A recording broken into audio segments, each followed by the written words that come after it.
Hey everybody, I'm John. I collect cards. It's early Tuesday night, July 12th, and I'm going to show you a few recent pickups I've gotten along the way. Nothing too big, mostly some TTM autos and a few other little buys over the last 2 to 3 weeks. And I've made a few of these kinds of videos, it looks like, over the last couple of months, so I thought I'd come at you with another one. So I'm going to turn the phone around and show you what I got.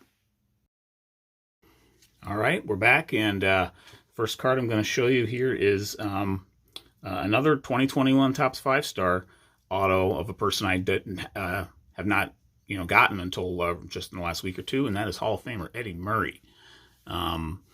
I've pledged to myself and on these videos that I was sort of done with 2021 5-star, but I again loved the product, or I loved the product, and I guess I still do. The checklist was great. But here's the thing also, I am not a fan of what the 2022 base 5-star autos look like. So I don't know if I'm going to dabble in that product this year. I've collected a good number of Hall of Famers and rookies from last year and a few other like current players over about, I think I'm up to about 35 or 38 of these autos now. I'm probably done by now, but you never know.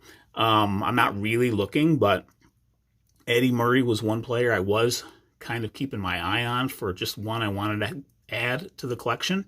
So this is just a base auto of his. But again, I'm not really liking the look of the 2022 base 5-star autos coming out later this year. So I just snapped this one up. Murray doesn't sign in everything. And for some reason, I find myself drawn more to the sets of products that, since I've been back in the hobby since 2020. So, he's probably signed things in 2017 or 19 or something like that, and maybe earlier than that, but I wasn't in the hobby then. And I was out for so long. And, I bought a couple of autos, in say the last, from like, let's see, I got an Aaron Judge, 2017 rookie auto from Tribute that I really like. And, I'm a Judge PC guy, so I got that. I bought a Buster Posey auto right after he retired because I wanted to try to snap one up before the prices really, kind of increased eventually over time. And I don't think I paid over the moon for one, actually. But I probably paid a little bit of a markup because I did get it that week. But it was a 2014 auto, and I really like it, but I'm not drawn to those as much as the years that I'm collecting in. So anyway, as a kind of a long-winded version of why I'm not really looking to, I saw this one from a set I really enjoy, long story short, and so I picked this one up. Eddie Murray, Orioles Hall of Famer. Really like that one. And then another product I really liked from last year for autos and the actual base cards and parallels was Topps Chrome Black. I've talked up that product a lot from last year. I don't know what this year's will look like, but we'll see.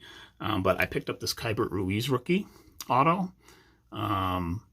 He was one rookie who I kind of, didn't really have anything of him, and the Nationals are giving him every chance to, make a mark, and he's sort of taken advantage of it, I think, so far. I mean, they're a pretty poor team this year, and even Juan Soto didn't have a great first half. Well, I think he's picked it up in the last few weeks. I think he's hitting at about 250, and I think MLB actually named it to the All-Star team, I think, because it's like you can't have an All-Star game without Juan Soto if at all possible. You got to have him in there. So, so I picked this up for a pretty small amount. Actually, it was maybe about $15, maybe less actually. So base auto there of Kybert Ruiz. And then everything else, I'm going to take one little sidetrack into a current product that's out right now and is, I guess, kind of hot. It's the 2021 Topps Chrome Platinum Anniversary set that was much delayed and finally arrived like a week or two ago. It's a cool set. I like it. I'm not buying it actively by any means. I bought one Hobby Light box and was pretty underwhelmed, actually. So I'm not going to buy any more like that. But what I did do or have done is pick up a couple of singles, and I got into one break. Actually, I got into 2 breaks. For like one team I had the Nationals in one break, just them, for like 3 boxes, so it was not that much. It was like, probably in for $20, and didn't get much of anything. Was just taking a shot at Soto because I don't have his auto yet. And then first off, I'll show the first card that I picked up recently. It was this really cool Tom Seaver, black and white mini diamonds. And then just last night, I went into another break. I had 3 teams in it. And I was in for about $58 for 6 boxes, half case, and did pretty well. I got a nice numbered auto that'll get here. I'll show it when it gets here. A couple of nice parallels. But that's probably going to be the extent of my interest in the set. The set is just so big. So, I mean, there's probably going to be set collectors that are going to really enjoy putting it together over years. But if it didn't have so many players currently and it had more, I mean, I know it has a lot of old timers and retired greats, Hall of Famers, and stars from, say, the last 20 to 30 years, which is really cool. But if you're going to have a set of 700 cards for that, I almost wish they had more of those players. So, I mean, there were just way too many rookies, I thought. I looked at the checklist. The rookie checklist goes to about 140, I think, or 130. 1 to 130 of the set. That's just too many, I thought. The set, it's an impressively large set. It's a, kind of a once in every 70 years kind of set. So it's on the surface, it's a pretty cool product. But it's not going to be a deep dive for me by any means. But I'll show you a couple that I have picked up here. I picked up this cool Tom Seaver one because I sort of PC him, but not truly. I don't have any of his like really old cards except for maybe one. I think I have like a 74 Seaver. But then I picked up this really cool Aqua parallel of Thurman Munson, who I do PC a little more actively. I don't really have a lot of his playing era cards either yet. That will be on my horizon at some point. Not currently, actively pursuing those yet. I have like 3 at the moment. So, of his 10, I guess they'd be. But this is a really cool Aqua parallel. It's not numbered. The Aquas aren't, but, I just thought it was kind of a sweet card. So, wanted to pick that one up for the PC. And then, I bought 2 autos individually, and then I picked up a third last night. And I think all good things, all good things come in threes is not completely inaccurate. So I'm going to, leaving the table, so to speak, after a pretty good night of last night on a break. So, in fact, it was so good. The auto parallel won the Breakers door prize or whatever for like best hit of the break. So I actually got another card out of it. I picked some like LeBron James Mint 9 PSA 2018 Panini card, which I don't do basketball, but of the other ones that were there, the second choice would have been a Reese Hoskins first Bowman Chrome refractor out of $4.99. I thought about that one, but I was like, nah, I can't say no to LeBron. So I took a PSA 9 LeBron, couldn't say no to that. So, but here we go. The 2 autos that I've picked up so far, before this third one comes in, picked up this Bucky Dent auto. I really like this one. Just a base auto. But, this is just the shots on here, the way they kind of like blurred out the photographs or whatever Photoshop treatments they did to these to like mimic the 52 style is pretty cool. I will say that. So, I really like having this auto. That's a cool one for the collection. And then this other one I'm going to show that I have right now is, this guy was one of my favorite players in the 80s, not on the Yankees.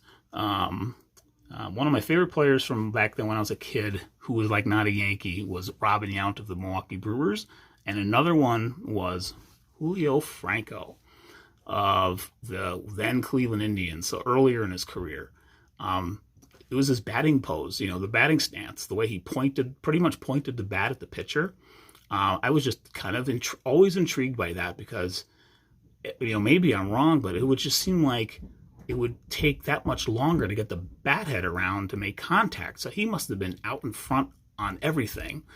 And I wonder when he learned that. I would love to know that. I could probably find out. There's probably, web pages that sort of talk about that, or maybe where he's talked about that stance of his. But and his better years actually were with Texas, with the Rangers. He put up bigger numbers for like 3 or 4 years with Texas, but he really started making a name for himself with Cleveland after he got traded initially from, I want to say, was it Philadelphia? I think he was with Philadelphia early in his career, the very start. And if that's the case, that's not the first time Philadelphia has traded a young, rising star infielder from that era, no less. Although Julio's not in the Hall of Fame, that other player is. You probably know who I'm talking about, but cool auto from Julio Franco right there. I like that one a lot. And he doesn't. Neither of these guys have signed in much stuff lately that I've seen, so that's why I was really intrigued to pick up both of their autos. So good stuff there. And then the rest of the stuff I have here are TTMs, including a couple that will open right at the end here. First TTM auto I'm going to show that actually no, I take that back. I have one other auto I bought recently, and it is a Hall of Famer actually. I had it in the mix with my TTMs, and that is new Hall of Famer Jim Cott from Gypsy Queen this year. Not a Gypsy Queen collector, but I like this year's design a little bit more than last year's. I kind of like the way they do the name on this, and it almost looks like, I don't know, some kind of carnival setup, or maybe like one of those, like, oh, I can't remember that classic movie that involves a time machine where you sort of sit in some chair and dial something up, and I'm not talking about Back to the Future and the DeLorean. I'm talking about some other, oh, I can't remember what it's called. Couldn't pull that one out, but you might know what I'm talking about. Anyway, it's just kind of a cool card, I thought. And I like that he's in his pitching pose here, because he signed in Heritage this year, but it's his batting pose. It's like a batting card from 73, which, you know, he's a pitcher. He's going into the Hall as a pitcher, not as a hitter. So I was, you know, I couldn't get myself to buy that one. But when I saw this one, I bought this one. I think it was an offer. Or was it a buy it now? I might have gotten a buy it now straight. Actually came. The guy sold it to me in a one touch, which I've since put in for another card, replaced it with another card. But cool auto all the same, Jim Cott of the Twins. And then the rest that I have here are TTMs. We're going to start with this one that I need to cover, because if you ever send to this player, be careful. He might put your name on it. In fact, he put my full name on this card. Wilbur Wood of the Chicago White Sox. I have read about that on SCN, where I subscribe to get player addresses. Best $15 a year you might ever spend if you are new to TTM and wondering where you get addresses. There are probably several places you can get them, but SCN's worked great, sportscollectors.net. So Wilbur Wood, I sent him 2 cards. He only sent back 1, but all the same, thank you, Mr. Wood. But he actually said 2 and then my full name. So beware on that one if you do send out to him, but he is free. The next one I have here is a 70s, late 70s, early 80s catcher for the New York Mets, who was pretty much their starter before Gary Carter came on the scene, and that is John Stearns. This is a 1979 record breaker card from the 79 set, a 78 record breaker that I don't know if it still stands or not, to be honest. Most stolen bases by an NL catcher in a season. Just a simple card that I had lying around. I sent out to him. He signed it in ballpoint black ink, so not the most standout signature, but all the same, a nice one. So thank you, Mr. Stearns, for that. Next one I have are a twofer from another Twins pitcher, although later in his career he did pitch for the Dodgers. From the 70s, or mostly in the 70s, but he did pitch into the 80s a little bit. And that is Dave Galtz, a one-time 20-game winner, believe it or not, in I forget the year, 70-something, 77. He went 20-11 for the Twins, which was the same year that Rod Krug at 388, I think, in his MVP year. So I don't know what the Twins finished that year. They obviously didn't win their division, but they had a pretty exciting team for sure. So Dave Galtz signed twice for me. Very nice blue ink on that one. Thank you, Mr. Galtz. Appreciate that. Those are so 76 tops and 81 Fleer, as you probably knew. And then actually this one was not TTM. I take that back. I had one more. It was a past probably TTM, or actually no, I think the seller on eBay said it was an in-person signing. But I picked it up for like $5, and I didn't buy it for the card. I bought it for strictly the signature. It's got a tiny little fold on the bottom left corner. Dave Magadan, mostly known as a Met for earlier in his career. It's signed on his blue jersey, so it's not impossible to see, but still a pretty cool signature. Just kind of like adding it. I know he was just coming up as a rookie and barely had a cup of coffee with them on the '86 World Series winner. I don't know if he had an 86 card or not. My guess is no, so this is probably his rookie card, even though it says Future Stars on it. And that's interesting. I did not know that his cousin was Lou Piniella. So, what do you know? Pretty cool. But an auto from Dave Magadan there, who had a really, really nice career in baseball as a player and coach. I don't know if he's still coaching these days or not. And then the last card that I have not in an envelope still that I'm going to show here is I just got this today actually from my good friend Tim, who I was a former coworker of mine years ago. I showed another card he sent me a couple months ago now of Darrell Evans. And where did I think he watched a video of me talking about this player, and he mentioned he had I guess he must have, multiple autos. He must have, I'd love to see Tim's collection at some point. Maybe, Tim, if you're watching this one, let's hook up on that. Maybe at some point. That'd be a cool thing. But he sent me an autograph of Orioles star. Actually was on the Expos before that, and drafted by the Mets. So you might know who I'm talking about. Outfielder Ken Singleton. This is an auto I really enjoy having. Thank you so much, Tim, for sending this. So Ken Singleton grew up not too far from where I did in Westchester County, New York, just north of New York City. He was just one of those, I can't remember how many times he made the All-Star team, a few times. But this is from later in his career, and he just had a really solid career. He must have ended up with, if he came up just short of 2,000 hits, that'd be a bummer. I don't remember exactly what year he retired, but it wasn't too much later than 83. But he just had a really good 300 RBI seasons, batting average, really consistent hitter, just a good, rock-solid player. I'm sure, even when he's broadcasted for the Yankees for years, he probably tore them up as a player for a good chunk of time. So I really enjoy having this auto. Thanks very much, Tim, again for that one. And again, what I also like about this is that the Orioles won the World Series in 1983. So pretty cool little bonus there. So Ken Singleton, I'd say an underrated all-time Oriole great. So if any of you Birds fans watching this, there you go, a little appreciation there. Very justly due.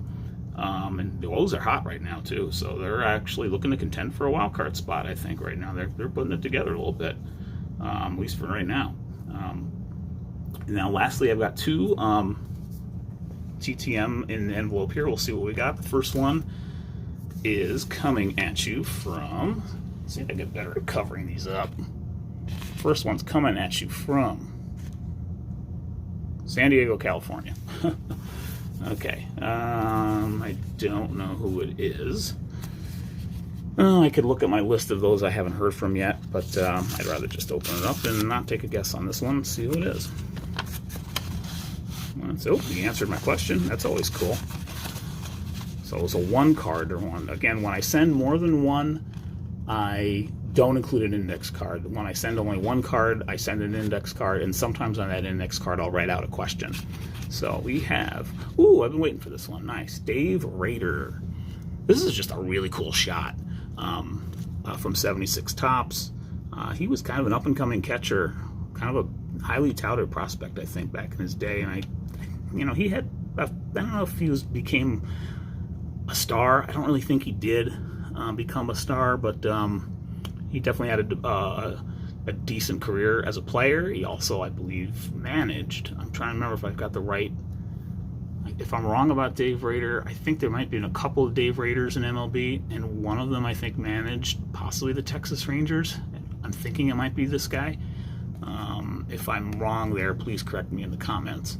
But I remember him being a manager for a short time in either the late 80s or early 90s. But really cool auto. I really like where he signed it to. That's awesome, right below that bat.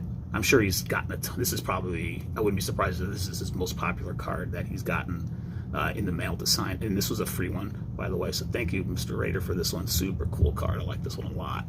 That's awesome. Very cool. And then we've got, he had an index card. Let's see what I can't even remember the question. It's probably what best picture you ever caught. It's probably mine. Oh, he gave me something else. Okay. Some messaging there. That's totally cool. And there it is. We have probably favorite pitcher. Who was your favorite pitcher to catch? Jim Barr. of the San Francisco Giants. Interesting. I've heard of Jim Barr. This is why I like writing these questions, because sometimes you get an interesting answer. Actually, I asked the same question to John Stearns, and I'm not going to pull it out, but he basically said Tom Seaver, of course, which I wasn't surprised. I kind of expected that because he caught him probably in 1983 when Seaver came back to the Mets. I don't know if Stearns was with the Mets in '77. He may have been with them at the start of, before the Midnight Massacre when they traded him to Cincinnati. So maybe he caught him on both ends there. But anyway, Jim Barr, the Giants. I'll have to look that one up a little bit. I've heard of Barr, but I wonder what made him maybe unique or really good. Maybe he had a couple of really good years or something. I'm not sure. But again, I'll look that up. So again, thank you, Dave Rader, for that. Very cool. Okay, last card here, and then we'll wrap it up. This one's going a little longer than I thought, over 20 minutes here. But if you're still watching, thank you very much. This last one is coming at you from North Houston, Texas. All right, and this one is much more recent because of the stamp on it. I know that. I just finished these stamps. Uh-oh, did I rip something? Well, somebody always worry about that, but I think I was good. Nope, I'm good. Okay. This should be another one card because there's an index card in here. It is, oh nice, John Matlack, another Met. All right. Not sure if John Stearns caught him or not, but if their ships may have passed, so to speak. But a really nice auto from John Matlack, 1976 tops again. This is kind of, again, one of my go-to sets, possibly my most go-to set. I wouldn't be surprised if I had at least 20 or 25 signed now from this set by players. I have Jerry Kuzman signed. I showed in another video from this set. In fact, he signed a 74 for me as well. John Matlack was a freebie, I believe, also. So thank you, Mr. Matlack. Really cool signature here.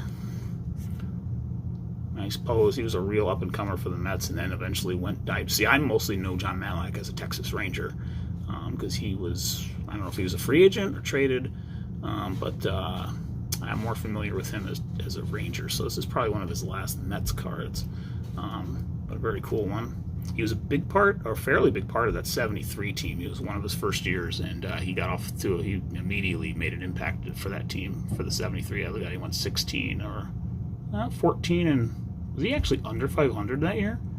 14 and 16, if I'm reading that right. 3.20 ERA, though. Yeah. No, the Mets only won, gosh, did they win only 82 games or 80?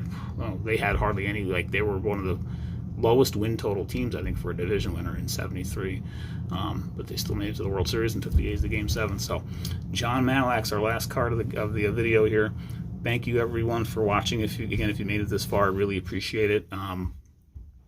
If you're if at all inclined and are willing to press that like button, I'd really appreciate that, or even subscribe. That would be even more awesome. But either way, thank you so much again. Have a great rest of your week. Take care. Bye.